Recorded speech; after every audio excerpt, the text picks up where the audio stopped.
Кемпирабад иши боюнча камактагы активист Эрлан Бекчоров уулу Жогорку соттун төрагасы Замирбек Базарбаевга кайрылуу жолдоп, тарых жаратууга чакырды.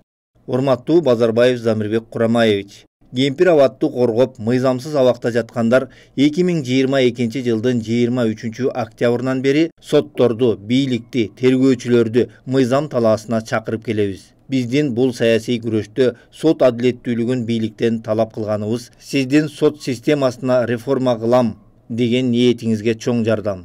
Тилекке каршы мыйзам үстөмдүгү эмес, бийлик үстөмдүгү болуп жатканы белгилүү.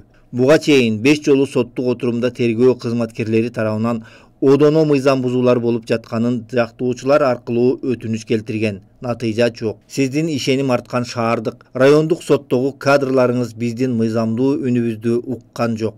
Сиз жогорку кеңештин отурумунда соттор көз каранды болуп жатканын, алыңыз жетпей жатканын мойнуңузга алдыңыз эле. Келиңиз, биз сизге жардам берели. Сизди биздин бөгөт чарабызды караган шаардык сотко чакырабыз. Ошол жерден сиздин кадрлар сизди сыйлабастыгын, реформа кылам деген мээнетиңиз кандай тебеленип жатканын көрөсүз. Жана соттор алдында кадырыңыз канча экени даана билинет. Сиз үмүт арткан соттор мыйзамдарды сизди сыйлабаса, сиздин бул жогорку кызматта турганыңыз канчалык туура. Кемпирабадты коргоп камалган саясий туткундар бул соттук отурумдар аркылуу президенттин сиздин сот системасына реформа кылам деген ниетиңер жалган же чын экенин айгинелеп беребиз. Келиңиз, биздин сотко катышып, өз ишиңизге өзүңүз баа бериңиз. Урматтуу Замирбек Курамаевич, сизди тарых жаратууга чакырам деп жазган Эрлан Бекчоров уулу.